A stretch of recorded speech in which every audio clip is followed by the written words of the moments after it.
Hey guys, welcome back to the apartment. We're continuing our single leg running assessment. If you've been following our blog or our Facebook page, you know that we're getting ready for a 5K coming up here in March. So getting down to crunch time. We're still working hard. I've been hitting my hip mobility exercises, doing some self-mobs, doing some tennis ball and foam rolling. Frank was working on my ankle the other day as we were shooting some video and photos for his upcoming chapter in the new Mulligan book, so you want to check that out. You're amazed what happens. You hit that ankle, how it changes your running mechanics. It just feels better with everything. So, and definitely can be a component in the single leg stance. If you follow the SFMA and some of their single leg stance breakouts, you'll see that in there as they check the ankle range of motion. So, big help there. But we're working on that single leg stability progression, and as we're moving up the chain, everything's going well. Let's go to that quadruped position and look at it from there. Okay, so we're coming off the ground, we're going on to all fours, and when we go into that quadruped position, the big thing that we like to look at is a neutral spine position. So as I'm standing, I should have a neutral spine, and basically whether I'm in all fours or I'm in standing, I should have a straight line from the back of my head through my shoulder blades into my tailbone. There should be a little bit of a curve down here, a little bit of a natural lumbar lordosis, or dip down. I can exaggerate that and go into hyperextension, or I can take it up and flex it away. But I want to maintain that neutral position. So neutral neck position, neutral spine position. The quick dirty check for that is to take a stick and line it up so that it hits those 3 points. So it's going to hit the back of your head, it's going to hit your shoulder blade, it's going to hit your sacrum. You can use anything, dowel rod, PVC pipe, golf club. If you know me, you know I'm a big fisherman, and it's been cold and I haven't been out, so we're going to use the center pin rod handle as our stick. So what we're going to do here is we're going to line up the stick, the rod, on the sacrum,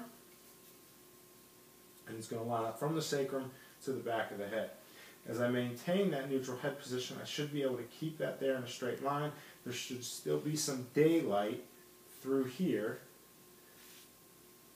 as I maintain that natural lumbar lordosis. Okay, so I'm maintaining that neutral spine position, and I go ahead and go to the bird dog. The bird dog is just an opposite arm, opposite leg lift. As I do that lift, I want to make sure everything stays the same. I don't want any rotation through the spine. I don't want any change in my lumbar curve. So I don't want any of that increased extension or flexion as I go. I want to maintain neutral. So in that position, we're going to want to repeat that right and left sides, maintaining neutral. And see if there's any differences. And that's your bird dog. The bird dog is a pretty classic exercise. You may have seen it with Dr. McGill's work. You see it in the FMS screen. They use that as a rotary and extension stability screen. So it's a nice screening test. If you have trouble with it, then you need to progress some of that motor control patterning and some of those stability exercises. Simple progressions here. First thing you're going to want to do if you're having trouble is start with the arm. Okay, so first of all, of course, make sure you can hit that neutral spine position, and if you need somebody to help out, you can shoot some video of yourself and kind of self-correct yourself, or have someone at home kind of help you set up the stick and see what they see in those positions.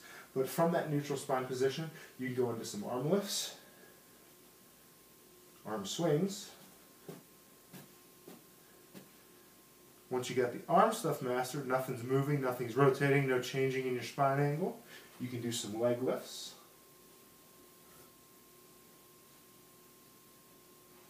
And then once that's good, you can go into the bird dog. One of the big checks and one of the problems I often see is shifting side to side. So it's similar to what we saw in that single leg running position, but as we go into that bird dog or that leg lift, I get a slide of the hip out to the side. So that hip pops out. If you remember from my running video, when I go into leg swings, my hip tends to pop. Same thing happens in my bird dog position. So that's something that I focus on. So as I'm lifting, I need to make sure that I can maintain a stable hip position and that nothing is changing, sticking out as I do that lift. So I want no rotation and no shifting in my hip as I go. And that's what my focus has to be on for me. That's my altered pattern that I got to work on. So that's the big piece. Once you're into the bird dog, The other thing you can add is a little bit of a breath. So as you lift, opposite arm, opposite leg, you can take a deep breath, stabilize in that position, repeat on the other side, deep breath. And that's just a good sign that you're not using the diaphragm to help with your stability. It's kind of a hot topic in physical therapy and personal training, is core control using the diaphragm, whether there's alternate patterns in people with low back pain. It's a big hot topic right now. We're going to do a blog post on that and kind of discuss that.